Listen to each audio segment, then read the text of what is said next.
മാന്യ ശ്രോതാക്കൾക്ക് നിയമപാഠത്തിലേക്ക് വീണ്ടും സ്വാഗതം. ഞാൻ അഡ്വക്കേറ്റ് CR അജയകുമാർ. നിങ്ങൾ കേട്ടുകൊണ്ടിരിക്കുന്നത് റേഡിയോ ബെൻസിഗർ 107.8. നമ്മൾ പാസ്പോർട്ട് ആക്ട് 1967 കുറിച്ചാണ് സംസാരിച്ചു കൊണ്ടിരിക്കുന്നത്. വിദേശ രാജ്യങ്ങളിലേക്ക് പോകുവാൻ നമുക്ക് ഒരു പാസ്പോർട്ടിൻ്റെ ആവശ്യമുണ്ട്. ഒരു നിർദ്ദിഷ്ട ഫോറത്തിൽ അപേക്ഷ നൽകി വേണ്ടത്ര അന്വേഷണങ്ങൾ പൂർത്തീകരിച്ചതിന് ശേഷം മാത്രമേ പാസ്പോർട്ടോ യാത്രാരേഖയോ നൽകാവൂ എന്ന് ഇന്ത്യൻ പാസ്പോർട്ട്സ് ആക്ട് വളരെ കൃത്യമായി നിർവചിക്കുന്നു. എന്നാൽ ചില പ്രത്യേക ഘട്ടങ്ങളിൽ പാസ്പോർട്ടുകൾ അഥവാ യാത്രാരേഖകളെ നിരസിക്കുവാൻ ബന്ധപ്പെട്ട സർക്കാരിന് അവകാശമുണ്ടെന്ന് പാസ്പോർട്ട് ആക്ട് സൂചിപ്പിക്കുന്നു.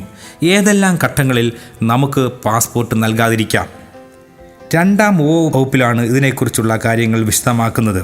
അപേക്ഷകൻ ഇന്ത്യയുടെ പരമാധികാരത്തിനും അഖണ്ഡതയ്ക്കും ഭംഗം വരുത്തുന്ന പ്രവർത്തനങ്ങളിൽ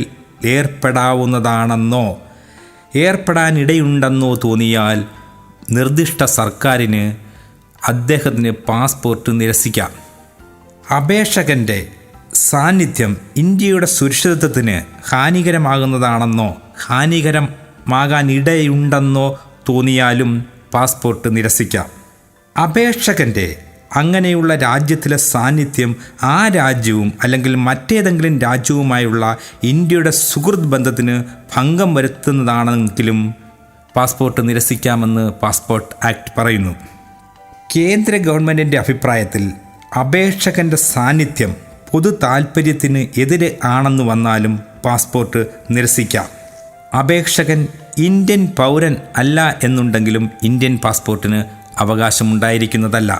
അപേക്ഷകൻ ഇന്ത്യക്ക് വെളിയിൽ ഇന്ത്യയുടെ പരമാധികാരത്തിനും അഖണ്ഡതയ്ക്കും ഭംഗം വരുത്തുന്ന പ്രവർത്തനങ്ങളിൽ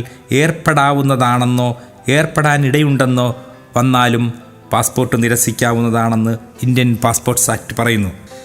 അപേക്ഷകൻ്റെ ഇന്ത്യയിൽ നിന്നുള്ള വിട്ടുപോകൽ ഇന്ത്യയുടെ സുരക്ഷിതത്വത്തിന് തന്നെ ഹാനികരമാണെന്ന് തോന്നിയാലും അദ്ദേഹത്തിൻ്റെ പാസ്പോർട്ട് നിരസിക്കാം.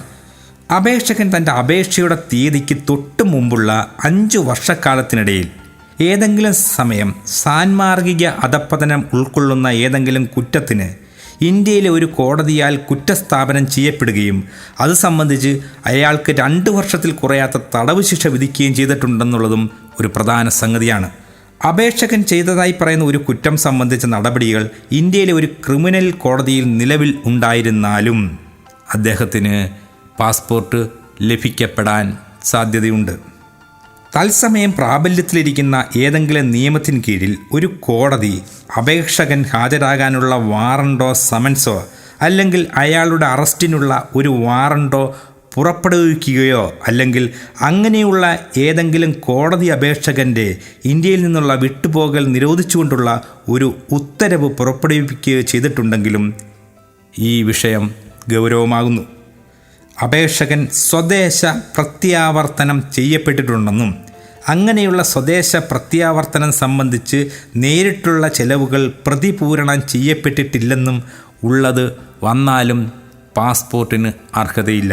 അപ്പോൾ ചില പ്രത്യേക അവസ്ഥയിൽ പാസ്പോർട്ട് നമുക്ക് ലഭിക്കാതിരിക്കും.